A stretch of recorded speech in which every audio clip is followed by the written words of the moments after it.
संजीव चौरसिया जी हैं, दीघा विधानसभा क्षेत्र यहीं से हैं विधायक जी आप, है ना। और विधायक जी जनता के सामने जाके क्या बोलिएगा? जंगल राज आरजेडी के लिए तो आप लोग बोलते आए हैं, नीतीश कुमार के खिलाफ क्या बोलिएगा? क्योंकि ऐसा तो है नहीं कि आप लोगों पर आसमान अचानक से गिरा। आप लोग जानते थे कि तेजस्वी जी को बीच मझधार में छोड़कर आपका उन्होंने दामन थाम लिया था, तो इसकी पूरी प्रोबेबिलिटी थी कि इस बार आपके साथ आए थे तो उधर चल जाए। किसी को निराश नहीं करते हैं, पूरा 5 साल पूरा कर देते हैं, हाँ अगले टर्म में कर देते हैं नीतीश बाबू। आज सबसे बड़ा प्रश्न ये ध्यान देने का है कि हाँ। जिस विश्वास के साथ अर्जित करके जीत कर आते हैं वही विश्वासघात होता है। तो अपने के साथ साथ जनता भी तो दे रही है ना। तो तेजस्वी जी के साथ भी उन्होंने किया था। जिस टॉलरेंस के विषय पर, जिस टॉलरेंस के साथ उसमें कहा कि भ्रष्टाचार में लिप्त, अब पूरे प्रामाणिकता के साथ ईडी से लेकर सब जगह जो प्रमाण है, प्रमाण बताने की आवश्यकता नहीं है, भ्रष्टाचार के जितने प्रमाण है वो साथ है, एकदम ध्यान में है। आज वो छोड़कर उस नीति के आधार पर स्वयं आके कहने का काम किए। आज जीरो टॉलरेंस की बात करते हैं, भ्रष्टाचार की बात करते हैं कि नहीं हो पाएगा, तो उन भ्रष्टाचारियों से जाके मिलने का काम किया। तो देश की जनता भी समझ रही है, साथ साथ तो पार्टी के साथ साथ जनता भी समझती है कि जिन विश्वास के मतों पर लेकर संवेदना के साथ जुड़कर आप आते हैं, वोट अर्जित करते हैं, वही विश्वासघात करते हैं। सबसे बड़ा मैंडेट और प्रचंड आपको ध्यान में कि 210 में आया, 200 से ज्यादा सीटें आई। आरजेडी तो नस्ताबूत हो गया था, फिर भी उस प्रकार से अर्जित करके वहां जाने का काम किए। तो मैंडेट जिस विश्वास पर आते हैं उस विश्वास के साथ विश्वासघात करते हैं। तो आज पूरे बिहार भर में जिला केंद्रों पे तो हो ही रहा है, और जनता इस बात को लगातार समझ रही है, बूझ रही है, जान रही है कि आप विश्वास के साथ विश्वासघात हरदम करते आ रहे हैं, कर रहे हैं आप। आज वहां पर बहुत हो हल्ला है आपके पार्टी दफ्तर पे। एक बार जल्दी से हिमांशु से लेते हैं, उसके बाद से मैं आनंद जी आपके पास आऊंगी, फिर कन्हैया जी आपके पास आऊंगी। हिमांशु, ये सवाल मैंने भी बीजेपी नेताओं से वहां पर पूछा कि ऐसा प्रतीत हो रहा है कि सत्ता हाथ से निकली और खींच में विरोध करने बैठ गए हैं, वहां नारेबाजी हो रही है। तमाम दिग्गज आज पहले की कतार में तमाम कार्यकर्ता पहुंच गए हैं बीजेपी दफ्तर, और वहां पे नीतीश कुमार हाय हाय और मुर्दाबाद के नारे लग रहे हैं। हिमांशु,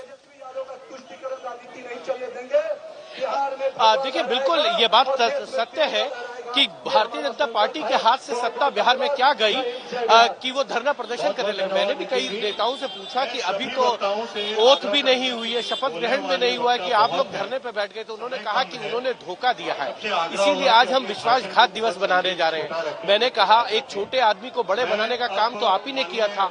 जब भारतीय जनता पार्टी की सीटें ज्यादा आई, चाहे वो 2005 में आई हो या फिर 2020 के अंदर, भारतीय जनता पार्टी ने ही नीतीश कुमार को जो है वो मुख्यमंत्री बनाया। तो अगर वो उनकी फितरत को नहीं जानते थे, नहीं समझते थे, तो इसके लिए आप जनता के बीच में क्यों जा रहे हैं? आपको अपने ऊपर भी कहीं ना कहीं देखना होगा, एनालिसिस करना होगा कि आपसे क्यों गलती हो गई, आप क्यों नीतीश कुमार को जो है वो बढ़ा रहे थे, और वो इतने बड़े हो गए कि आज आपको छोड़कर जो है वो एक बार फिर से आरजेडी की गोद में चले गए। तो भारतीय जनता पार्टी के नेताओं ने कहा कि हमको भरोसा था कि नीतीश कुमार नहीं जाएंगे इस बार।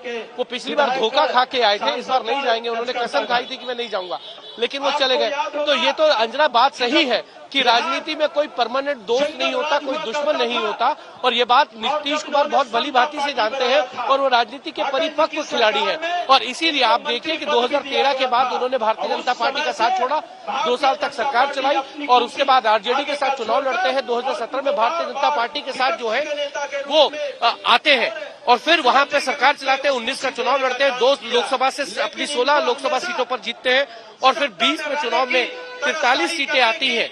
लेकिन भारतीय जनता पार्टी की तरफ से उनको मुख्यमंत्री के रूप में प्रोजेक्ट किया था, और उनको मुख्यमंत्री बनाते हैं। ऐसे समीकरण भी दिले कि उन्होंने ये कहा, आज मेरी सुबह एक जेडीयू के नेता से बात हो रही थी, उन्होंने कहा कि समय समय पर अपमान किया।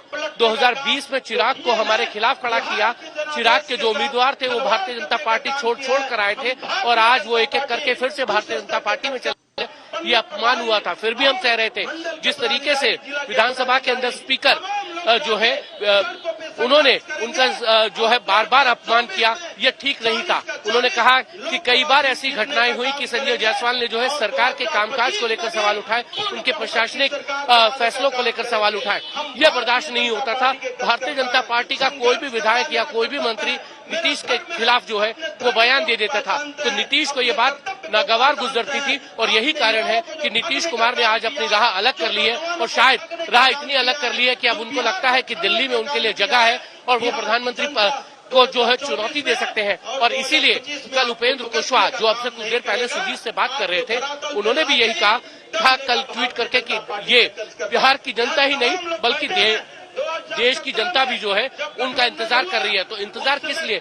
2024 के चुनाव में नीतीश कुमार जो है वो प्रधानमंत्री पद के उम्मीदवार बनना चाहते हैं और वो नरेंद्र मोदी को चुनौती देना चाहते हैं, क्योंकि जातीय समीकरण जो है वो उसको समझते हैं। वो जानते हैं कि वो कुर्मी समाज से आते हैं, ओबीसी से आते हैं, प्रधानमंत्री नरेंद्र मोदी भी ओबीसी से आते हैं। अगर ऐसे में कहीं ना कहीं कोई चुनौती दे सकता है तो नीतीश कुमार दे सकते हैं। ये बात का भरोसा उनको विपक्षी दलों ने दिला दिया है शायद। अंजना, ठीक है।